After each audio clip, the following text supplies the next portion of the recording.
नमस्कार, मैं मनीषा शिरडोनकर मध्य प्रदेश कांग्रेस कमेटी की प्रदेश महामंत्री इंदौर से स्पीक ऑफ इंडिया और पोल खोल अभियान में मैं आज मुख्यमंत्री द्वारा किस तरह से जनता को के ऊपर थोपे जा रहे हैं उनके विचार,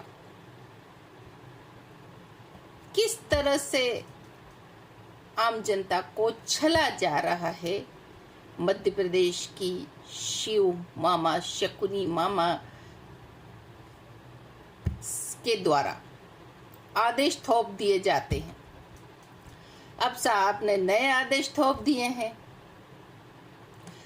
रक्षाबंधन, ईद सहित सारे त्योहार आपको घर में ही मनाना है। पहले से ही मंदिर बंद है, मस्जिद बंद है, गुरुद्वारे बंद है, चर्च बंद है, लेकिन शराब दुकान खुली है। इन सबसे ज्यादा महत्वपूर्ण खुलना शराब की दुकान है, इसलिए शराब की दुकान खुली है। और अब रक्षाबंधन भी और ईद भी आपको घर में मनाना है। ये आ गया है शकुनी मामा का आदेश, क्योंकि आपसी मेल मिलाप के चलते संक्रामक बढ़ता है और आपसी मेल मिलाप शराब की दुकान पर नहीं होता है। वहां शराबी सारे दूरी बनाकर रखते हैं, भीड़ बिल्कुल नहीं लगाते हैं। मतलब यही ना। और जिन दफ्तरों या संस्थाओं में कोरोना पॉजिटिव मिलेगा उसे 7 दिन तक बंद करने का भी तुर्की फरमान जारी कर दिया है।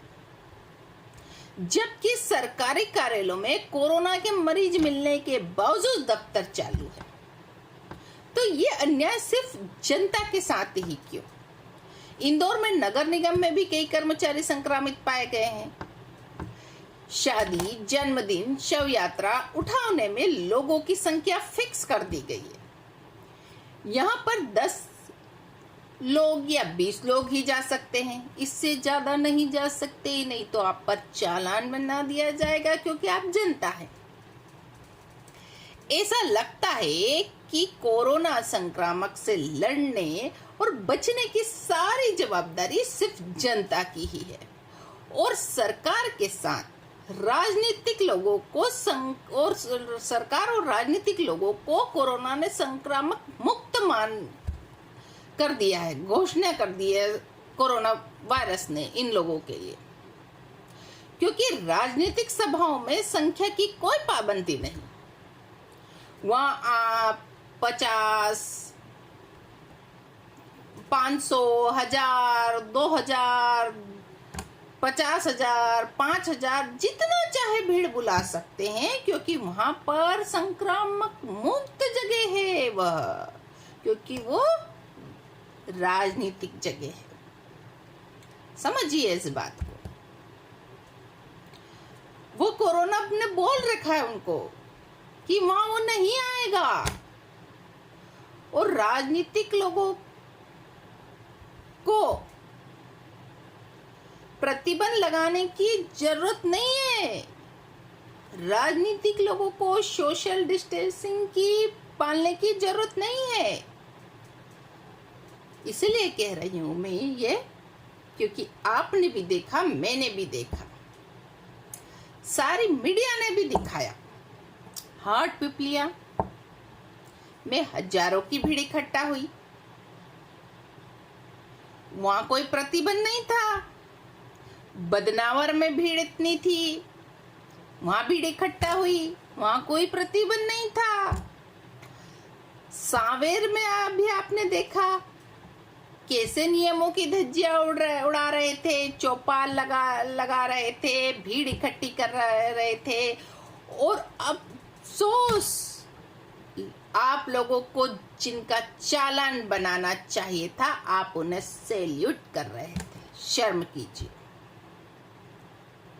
है हिम्मत तो उनके चालान बना के बताओ। आम जनता के तो बहुत चालान बनाते हो आप, बनाओ ना, उन लोगों के भी बनाओ। क्यों नहीं बना रहे हो आप उन लोगों के? क्योंकि उनसे डरते हैं आप और आम जनता को त्रस्त कर रखा है आप लोगों ने चालान के नाम से।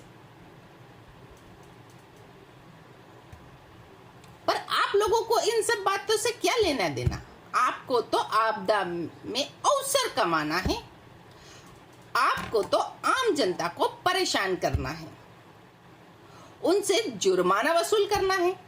यदि आप उन लोगों को कोविड-19 के से शहर को बचाने की चिंता होती तो इससे पहले उन राजनेताओं पे लगाम लगाते जो खुले आम नियमों की धज्जियां उड़ा रहे हैं। मुख्यमंत्री जी शकुनी मामा अपनी पार्टी के नेताओं पर ध्यान दें, पहले फिर जनता के ऊपर नियम थोपें। ऐसे भी आपने मंदिर, मस्जिद, गिरजाघर, गुरुद्वारे सब बंद कर रखे हैं और शराब के ठेके खोल रखे हैं। आम जनता पर सारे नियम थोपे जा रहे हैं, उन पर जुर्माना वसूला जा रहा है, लेकिन आप उन नेताओं पर, आपके पार्टी के कार्यकर्ताओं पर ये नियम कब लगाएंगे? बताएं आप। अगर कांग्रेस 4 लोग भी धरना आंदोलन प्रदर्शन करते हैं तो उन पे आप एफआईआर दर्ज कर देते हैं। क्यों? क्योंकि वो कांग्रेसी है, वो सारे नियम कानून पाल रहे हैं।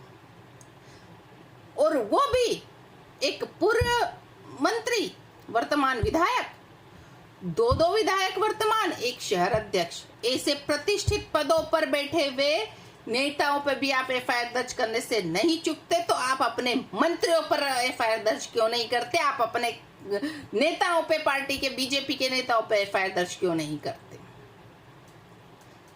नहीं करेंगे, वो आपके हैं। और कांग्रेस आपकी पोल खोलती है, कांग्रेस जनता के साथ खड़ी है, इसलिए आप कांग्रेस के लोगों पर एफआईआर दर्ज करते हैं। आप कांग्रेस को डराना चाहते हैं, आप कांग्रेस को धमकाना चाहते हैं, लेकिन शिव मामा, शकुनी मामा, ध्यान रखिए, ना कांग्रेस डरेगी, ना धमकी से डरेगी, ना आपके एफआईआर से डरेगी, ना आप जेल भेज दोगे तो भी नहीं डरेगी, आप लाठियां चलाओगे तो भी नहीं डरेगी, आप गोलियां चलाओगे तो भी कांग्रेस नहीं डरेगी, डट के खड़ी रहेगी, आम जनता की आवाज उठाती रहेगी। पहले भी उठाती रही है 15 साल और अब फिर उठाएगी। एक अच्छी बढ़िया चलती हुई सरकार को आपने, कमलनाथ जी की सरकार को गिराया है। आपको कांग्रेस ऐसे ही नहीं छोड़ेगी, आपको हर मुद्दे पर घेरेगी और आपको वापस उतारेगी और वापस कमलनाथ जी को उस कुर्सी पर, मुख्यमंत्री जी के कुर्सी पर बिठाएगी और वापस कांग्रेस की सरकार नहीं बना देते हम जब तक हम दम लेने वाले नहीं। उम्मीद है, करते हैं, और कांग्रेस पार्टी मांग करती है कि जब आपने कांग्रेस के नेताओं पर एफआईआर दर्ज की तो इन सारे नेताओं पर, जो जो वहां पर मौजूद थे, उन सब पर एफआईआर दर्ज कीजिए। जय हिंद, जय भारत, वंदे मातरम।